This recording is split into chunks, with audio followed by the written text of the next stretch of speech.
Alrighty, next we have to remove one of the covers or plugs on the bottom of the door, and it just depends on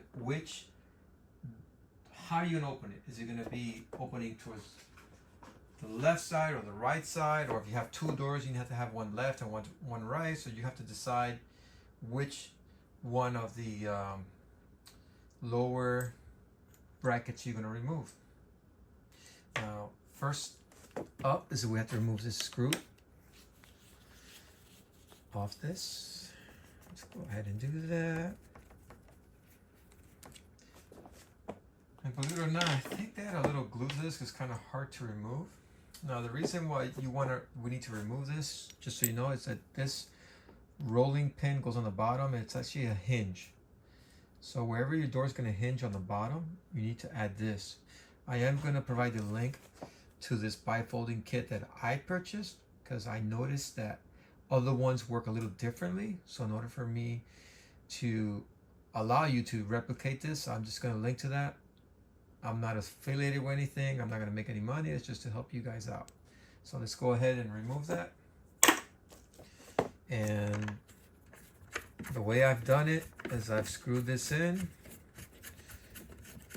And we're going to go ahead and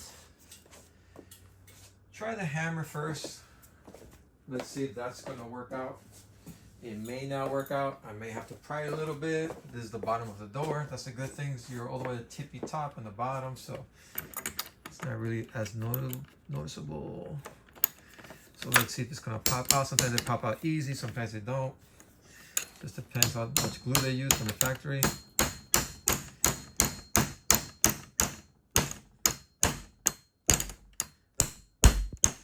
So you can see it's not popping out that easily, so I'm gonna do the same thing as before.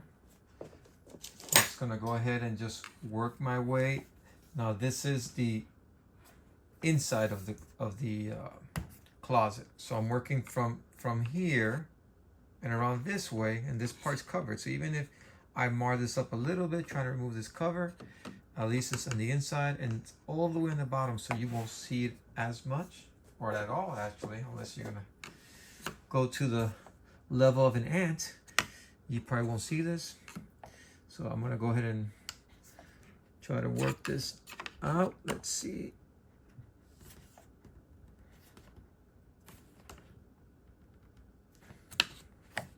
Okay, this side already popped out on the bottom. This side's already coming off. That's already off. This side, it looks like they use a little bit more glue. There you go. So I'm just gonna work my way around and get that one off and try between the flathead, and I may have to go here and just pry it a little bit. It will mar this up a little bit, like I said. It's not gonna be noticeable. And use that with the hammer until we get that off.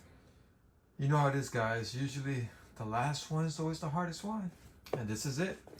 So what I did is just started prying here. Now, we're not going to reuse this bottom portion. We just need to remove it. There you go. It came off. Good thing everything's intact. I did break this off and this off, but that really doesn't matter. It's on the inside of the door. You're not going to see it. And see it right here? Just broke off right here, this little corner, because they glued that pretty good. And what's interesting about this door model is that according to the manufacturer, you can cut up to 1 inch and then put this back in. That's why it has a screw.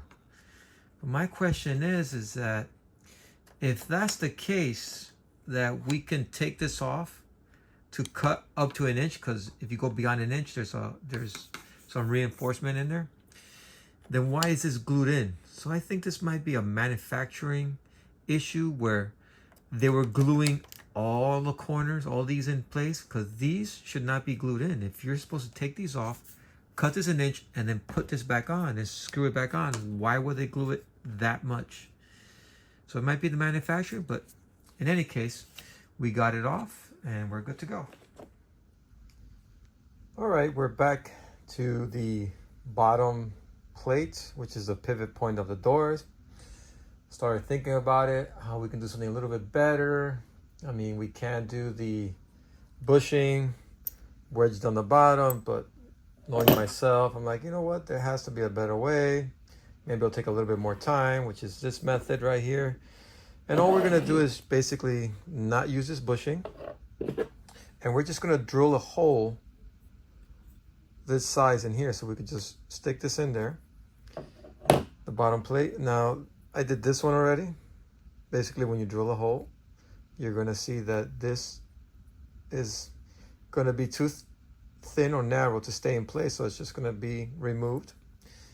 But once you stick it in here, it's pretty tight fit. Pretty tight fit, but it's not going anywhere. It's not gonna go anywhere. So we're gonna go ahead and do it with this one. So you can see the process, the way I did it. There could be other ways of doing it. Just depends on what you have. So what I did is I got a drill. Now you could, I do have a vise, I could put on a vise, but I'm kind of thinking like, well, how many people have a vise at home? So we're just gonna go ahead and use this. This thing has a habit of wanting to get away from you.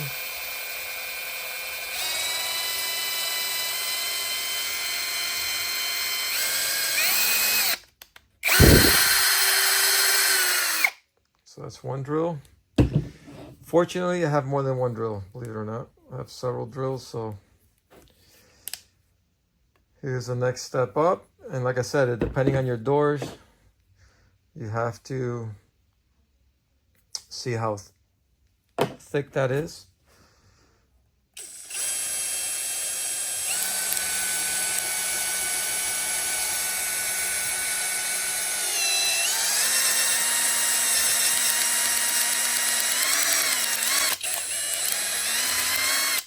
So next size we went down, as you can see already, we went to that size. This no longer gonna be there. We're gonna go to the next size, which is, well, let's see what it is. I'm gonna get done and I'll take it on and let you know what it is.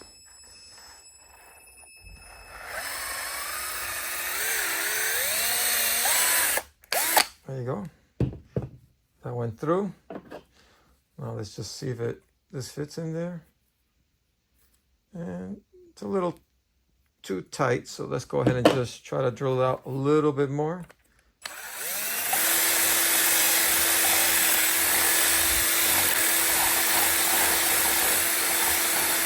I'm just trying to open up a hole just a little bit more, just to fit that in there.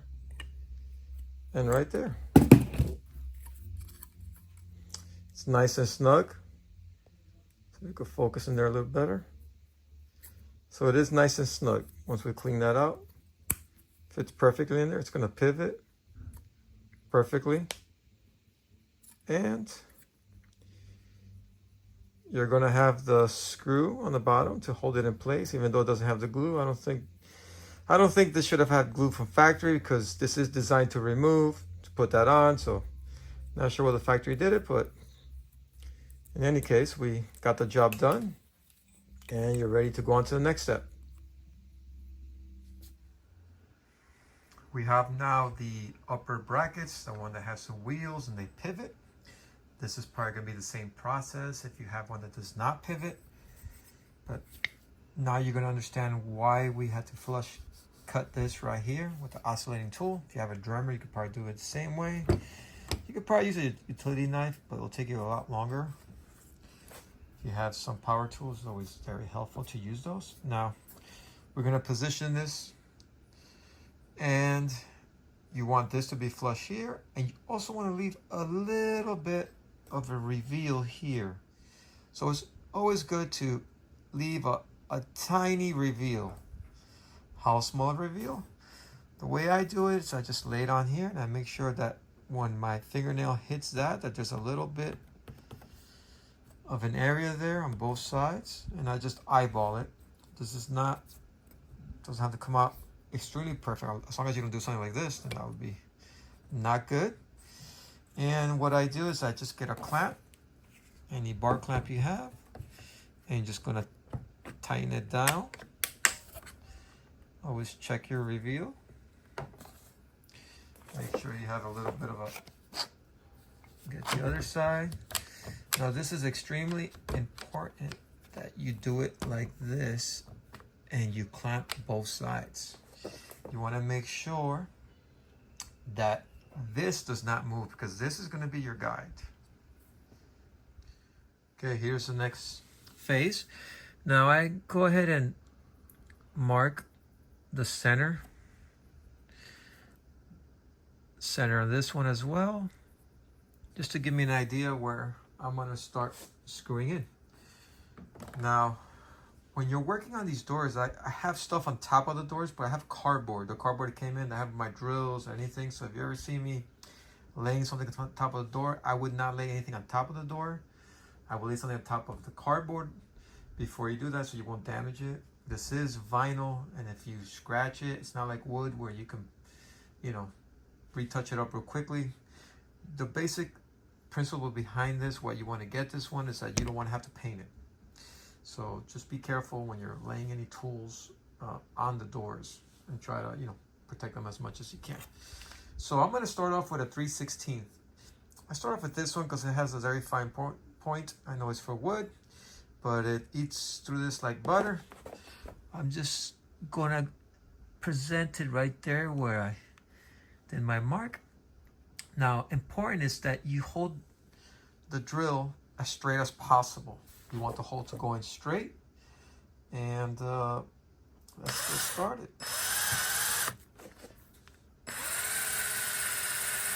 You're gonna see it. You don't have to apply a lot of downward pressure. Just let the drill bit do the work. I start off really slow. It went through one layer. You're gonna see it go through layers of PVC. It went through again. Just make sure your drill bit's nice and straight. If you have a drill press, well, congratulations. I don't have one of those things. So that would be the easiest way to do it. It went through right there. And that's centered. If it's off center, it's not the end of the world. What you don't want to do is put the drill like that sideways. You don't want to do that. You could be off a little bit, but you do not want to go in like that. So just pay attention to what you're doing. Have it nice and straight.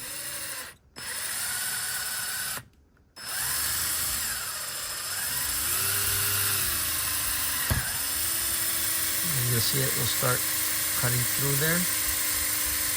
No need to apply a lot of force.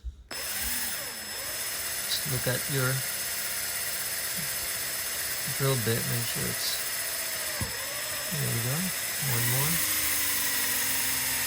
This is plastic, you don't have to allow downward pressure. Right there, so that's the 3/16. Now there's no science behind this. You can do whatever drill size you feel comfortable. You can do something smaller, something a little larger, but I found that that size just worked out for me to just drill a pilot hole to get me in the ballpark. Then the next size I went up to is 5/16. This one right here. It's a little bigger. Now, when you use this, you're gonna notice it's gonna bite. It's gonna bite right away, and it's gonna, you know, kind of wanna turn the drill because there's already a hole there.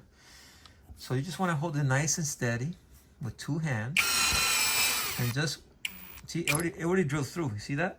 I did a couple turns into it. So what I'm doing is that instead of me pushing down, believe it or not, I'm actually trying to push up, because the since it's already drilled and this is plastic, it's gonna want to suck it down. So be prepared for that. It's gonna almost want to pull it down towards the floor. So you want to be pushing up a little bit and not pushing down at this point when you're gonna make the holes a little bigger. Same thing. You want to try to go nice and straight. I'm pushing up right there. Right there, it took my drill bit down. You see that? I already went through it, so I barely applied any pressure on the drill. So let's do this one. It's gonna try to suck it in, and I gotta pull back on it so it doesn't. There you go. See, it's already taking it in. See that? It already made that hole. That's how quickly it does it. There you go. See, I'm pushing up. Once it goes through, we're gonna go ahead to the next size. Now, in this kit, I found that 13/32. This one right here worked the best.